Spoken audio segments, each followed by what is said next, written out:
Hello, how's it going? Today's video concept is really simple. It's just gonna be top 5 reasons why I think horror is really cool and underappreciated. Now, these reasons might be totally different for you, and if they are, I would love to hear them in the comments, so just let me know down below. But yeah, let's just get right into it. Number one, it's one of, if not the most inventive genre. It's constantly having to change and develop to audience expectations, and while that is true for other genres, horror takes it to the next level. Now, let me give you an example. Let's take comedy, right? Now, comedy has had to evolve over time to meet audience expectations, just as any genre would. But the same 10 archetypes have been used in every single comedy, and it never fails to be funny. And these archetypes have been used as long as comedy has been around. These archetypes are the anchor, the dreamer, the rebel, the innocent, the eccentric, the buffoon, the cynic, the narcissist, and the player. Now, these are 10 consistent roles that are assigned to make us laugh in a comedy. So, how many roles are assigned in horror? It's near uncountable. It's hard to put a number on that because there's as many archetypes as there are human experiences out there in the world. Because that's what horror comes from mainly, is human experience, and we'll get to that later. But we have two sets of archetypes. We have the relatable archetypes, which would be the expecting mother or the single mother, the final girl, the jock, the self-aware one, the affected child, the non-believers, the believers, the smartass, the cop, the red herring, the gay one, the black one, the long-lost friend. There's so many different archetypes that are relatable and that are there for us, the audience, to put ourselves in that situation. And I didn't even name all of them. Like I said, there's so many out there, especially the relatable ones, that it would be so hard to count and figure out how many there are exactly. But there's even more in the unrelatable ones. And these are the archetypes that are specifically put there to be unrelatable and to be scary.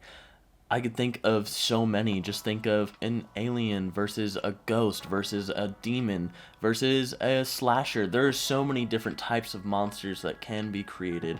Or maybe it's even a psychological aspect that doesn't even present itself physically. There are so many things out there, but the creativity is the most important part. Where the creativity in horror enters is when the directors or the writers or whoever's creating this property ask either A, can we show something that's been shown before in a new and creative way, or B, can we find something out there that has never been shown before and surprise audiences with it?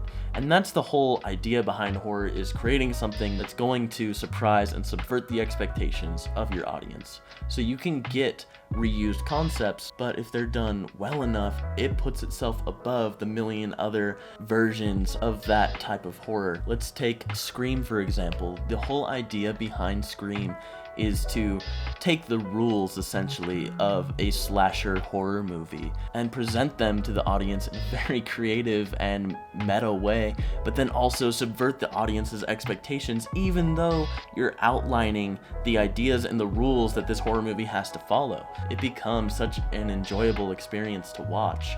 And that's what separates Scream from a movie like Jason X, which is the 10th Friday the 13th, that I highly recommend watching while under the influence of something, because that movie is a kick in the ass. Anyway, a good example for creativity in horror is like the entire year of 2022. We got projects like The Menu, the start of the X franchise with X and Pearl, and further, we're going to have Maxine come out later this year, I believe. That might be delayed, it might be next year, not too sure.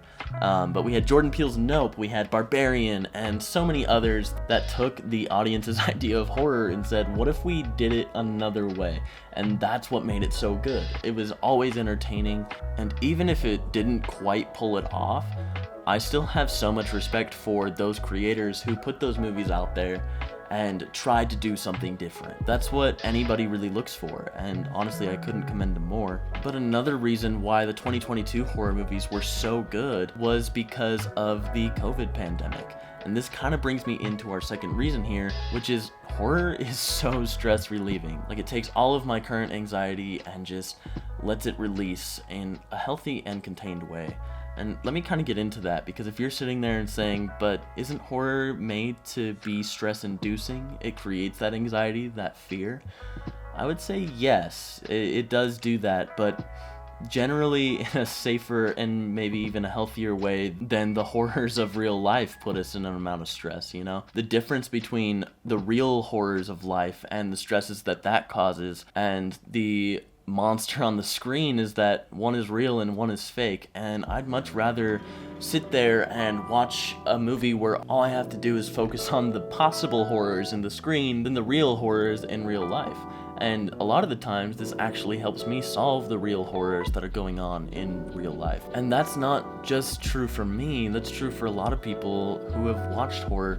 I mean, if you take a look at it, the rate of horror movies watched while the pandemic was happening went up 194%. And that is a pretty big jump for sure. Reason number 3 is horror is a celebration of the human experience, which is a little bit what we were talking about in reason number 1. But it brings so many different situations together and different people's experiences together and kind of puts them in a haunted house. So that makes sitting down and watching horror movies with your friends and family so much fun. You get to sit there and put yourself in the shoes of these people on screen and say, oh, I would do it exactly as they would, and I would be the one to survive. Or with the people who die, sometimes you put yourself in their shoes and say, why wouldn't they do A instead of B, you know? And it becomes this shared experience between everybody watching it, because in some way, shape, or form, you're all relating to that human experience.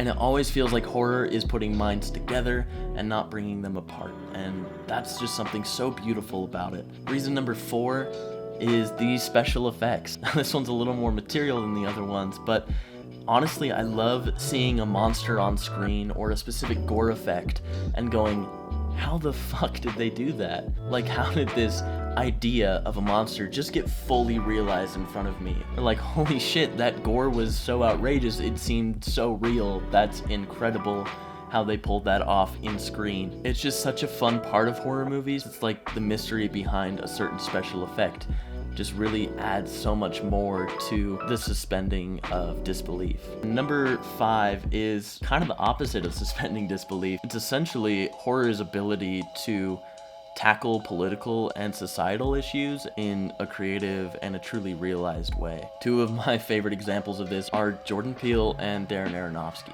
Now, take a movie like Get Out. I can't exactly relate to Chris's experience in Get Out because I'm not a person of color, but after that movie, I walk out of the theater or turn off my TV and sit there and think, wow, that doesn't feel too far different than real life. And that's impressive for a movie to do. It carries so much emotion and so much of its message across the screen that it actually realizes within me. And that's a really powerful experience. That's why we need more voices in horror. That would allow for me and general audiences to have that experience more often, where you can sit there and in your heart feel the pain and also the love that went into this movie and this creation and left you with this really powerful and profound message. Similarly, Darren Aronofsky in his movie Mother displays the horrors of organized religion in an extremely disorienting way that when the movie ends, it kind of results in your viewpoints either being alternated or more realized than they were before. And trust me, it is a wild experience to go through. Coming from a person who looks at organized religion in a different way than most people do, this movie really connected with me because it took every concern that I had and put it on screen. And that was a really powerful message. Even though the feeling of the movie had already been inside me, it just really built on that. And that was really profound. But those are my top 5 reasons why I love horror so much. If it speaks to you in another way and you have another top 5, yeah, let me know down in the comments. I would love to hear some other reasons why people really love horror and really connect to it. Other than that, please like and subscribe as it helps out a lot, as I am a small channel. But thank you for watching, and we'll definitely catch you in the next one.